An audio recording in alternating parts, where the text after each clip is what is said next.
I'm not going to complain about it. Next up, for those of you who either brought medals to pin on him or rotten fruit to throw at him for messing up your lives for an hour or anything in between, to talk about the results of the big IPv6 only hour yesterday. We're going to have a whole group of people, but it's all being led, of course, by Randy Bush from IIJ, who's very slowly making his way to the top. So, you know, get those arms limbered up with the old tomatoes.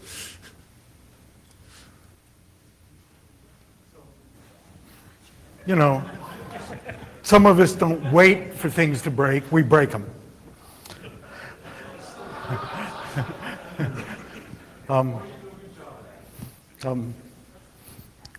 That's why Bugatti, who probably made the finest cars in the world in the 30s, somebody once winded him about the brakes, and he said, it takes a genius to make a car go. Any fool can make a car stop. So now we're going to measure the foolishness. And we have one measurement. If you remember the raising of hands, we now have a metric of, you know, the extent of lying in the NANOG audience. Because when you actually look at the statistics, not that many people made it. Now, some of the people were only fibbing. What happens was they moved to EVDO. That wasn't outright lying. I misphrased the questions. People ready with the pretty pictures? This is, that's okay. Who's first? Well, we've got Bill Fenner, and we've got Dwayne Wessels, and we've got Larry Blunk, who took different kinds of measurements. And first of all, Larry's a bloody hero because he and Dwayne essentially made this all work to the extent that it did. So they certainly deserve a hand. And Bill's Mr. Measurement over here came in late, unfortunately, and is having fun figuring out how to use Windows.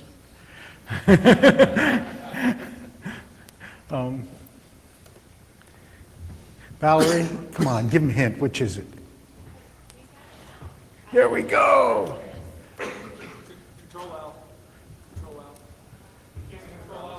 The vote is Control L. What you can do is maximize. Yeah. Oh, I can maximize it within the browser. That's what Control L does. Okay, so sorry about this. I tried emailing, but I emailed seconds before the deadline, and we all know how reliable email is. So I also have to apologize for the quality of the data because I didn't really come very prepared. I grabbed packet headers for kind of the whole time of the experiment, and then didn't have any plan on how I was going to analyze them. So this morning I came in and said, what should I do? Well, I'll just do a kind of distribution of IP, ARP, and IPv6. Unfortunately, what I failed to do in this analysis was subtract out the NATPT v4 traffic from the IPv4 line. So you see over here at 1225 that there's a peak in the v6 and there's a perfectly matching peak in the v4. So that's because the traffic's being counted as both. The NATPT, the v6 is probably mostly NATPT, and so the v4 there is the v4 that corresponds to that traffic. There are some interesting aspects to this. I mean, certainly there's a huge, this is, the y-axis is packets per second, and there's a huge traffic drop-off. I don't know if this is because most people couldn't get things working, or the people who did get things working weren't doing much, or because the presentation was so fascinating that everybody started looking up instead of looking down. One thing that I did find pretty interesting was that right when the experiment started, the amount of ARP traffic doubled. You can't see it in the other graph because it was such a small line compared to the other ones. this is partly because Dwayne was pinging all the IPv4 addresses on the subnet, which we'll show that graph in a minute. But it's not just that. There were a whole lot of ARPs for off-net addresses. You know, it was ARPing for 24.6.7.8. So some implementations seem to be making this off-net assumption or on-net assumption that, you know, if you don't have a default route, just ARP for it, you know, no harm can come. And maybe you'll get that would it. be the NANOG XP net, question mark? In other words, they had a V4 address, Question but mark. they had no V4 exit. Right. Yeah, okay. Oh, that's a limitation in the data collection that I'll fix for next time.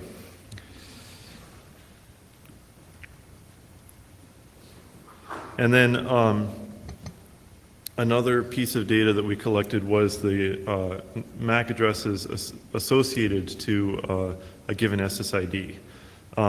The two bottom ones, the kind of bluish and white ones, were the two V6 experiment SSIDs. The blue one was for was the normal one, and then the white one was for XP. And even before the experiment, people were kind of evenly distributed across them. At the experiment time, the population of these SSIDs went way up, and the population of the normal SSIDs went way down. Larry pointed out that there's probably a data collection error here because the red and the brown top two lines are actually counting the same thing. So here's another instance of double counting. Because the NANOG and the NANOG A SSIDs end up on the same back-end network. So you could kind of just imagine the top brown thing isn't there, and that's probably representative of reality. But the normal V4 stuff did go way down during the hour, as expected, because the SSIDs weren't even there to be associated with in the first place. All right, Dwayne, or did you have you had a graph?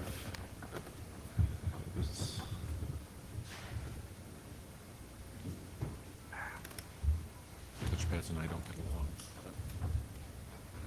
Good. That was the wrong thing. I am not qualified to operate this computer. I better stop. If you're more Windows-centric than I am, I'll leave it to you. You want to maximize it, you can. I don't know if you can maximize this. Let's try. No.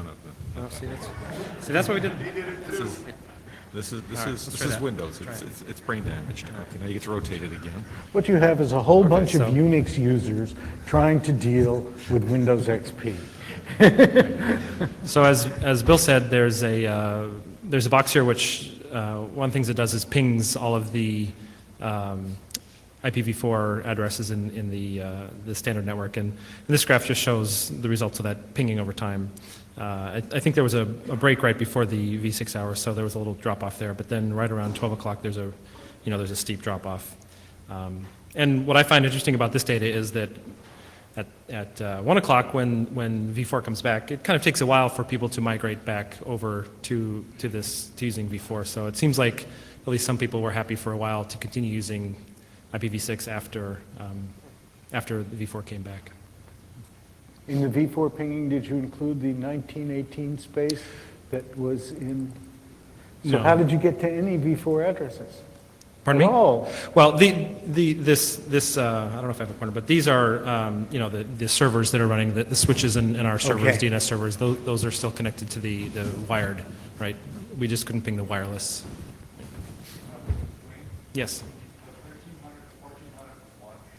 Oh, sorry. Yeah, lunch. Right. So there goes that brilliant theory of mine. Thank you. still took to 1500 to ramp up again, Yeah. but it was the same curve at 9, kind of. Where Bob's at.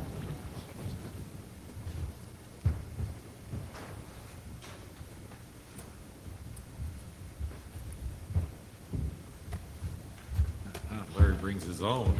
Was quick enough to get it. Yes, yes, we found new hardware, thank you.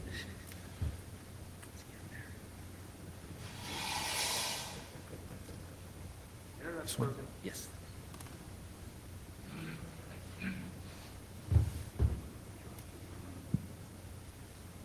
Let's see if that- Okay. So I was responsible for getting the NAT PT stuff to work. I hadn't originally planned on implementing it. I had found this one implementation a couple weeks ago, and I briefly looked at it, but hadn't tried it out. The initial plan was to use Cisco to do NAT PT, but we had some issues getting that to work. So as a kind of last minute thing to try to get something working, I downloaded this Linux implementation, and we have a laptop that's running a Cacti stats collector. So I put it on there. The problem was that it only has one Ethernet interface, so and we have multiple networks, so we put that on a trunk port on the switch and configured 3 separate VLAN interfaces on the trunk port on the laptop, and we were able to get that running. There are some issues with this implementation. It doesn't seem to have gotten a lot of actual usage and testing. It's user space based, so it puts the interfaces in promiscuous mode and basically just listens to all the packets and does the translation in user space.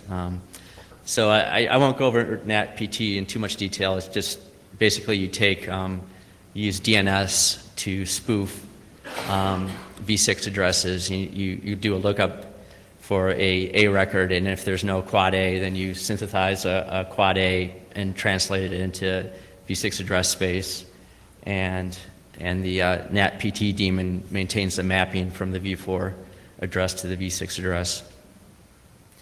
So there were some issues. The daemon appeared to be repeatedly hanging, and restarted it numerous times to get it working again.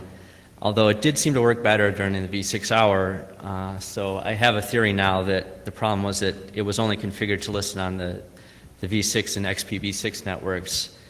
But there's also v6 running on the main NANOG and NANOG-A network, and you can potentially use that network to get to the NAT PT box if you're pointing to the DNS server that does a translation. So I suspect that people were actually going from the main NANOG network to the NAT PT box, and that was causing issues. But since we shut down the NANOG-A and NANOG networks during the v6 hour, that traffic wasn't going to the box at that time, so it was actually getting traffic from the networks that was expecting to get traffic from, and it seemed to be working better during that time.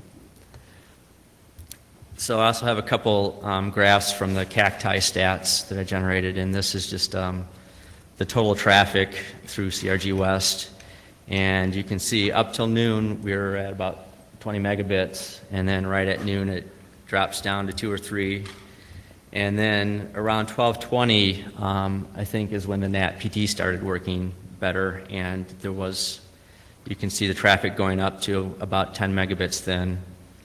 And then there's a drop off at 1 p.m. for a lunch break. And then this is the total number of associations on the APs. So we peaked at around 314 early in the day, and then at noon you can see it drop down to around 100 clients right at noon. And then we pulled the SSIDs out at that time, so then they reassociated, and it went back up to around 175 or so, which stayed pretty consistent throughout the hour. Note that last shows that they associated at layer 2, not that they got packets through at layer 3. Right. But the previous graph, if you don't mind, does show, first of all, the outbound remains, within 50, 70% of what it had been in just previously. And the inbound slowly recovers as they find they can get to the normal porn sites or whatever. Yeah?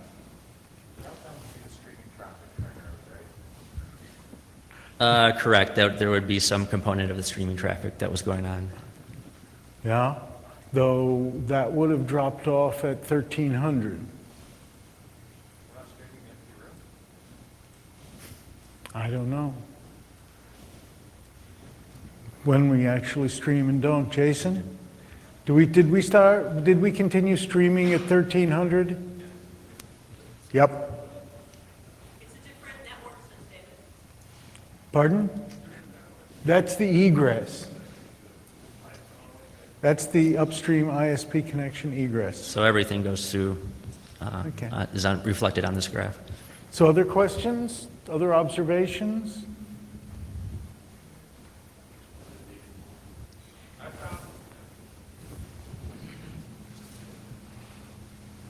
We collected, by the way, while he's heading for the mic, a lot of good, this needs to be fixed. Vendors have their ears wide open and are madly going back and working on it. Unfortunately, not in time for Apricot, but maybe in time for ITF, RIPE, et cetera, the next sequential out. Yeah, this Sorry. may be Who are you? a Jay Hennigan with Impulse Internet. And this may be related to the performance of the NATPT gateway, but I was using the IPv6 connection through NANOG v6 both the day before, and I'm using it now, and I'm getting much better performance than I was during the v6 hour. During the v6 hour, I was not able to reach v4 sites, and I am able to reach v4 sites now through NANOG v6, and was able to do that the day before the v6 hour. Maybe competition for the same Maybe dog. competition for the For the resources same on dog the food on the NATPT, NATPT. I did reconfigure the NATPT to listen to all three networks, so I think I may have fixed the problem that we were seeing, where it was only listening to two of the three, and there were people that were using the main network and using the resolver that pointed to the NATPT box, so they were actually hitting the box, but the box wasn't expecting packets from the main network at the time.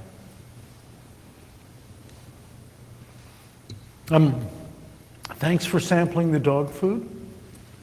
I think we move forward significantly, and thank you all.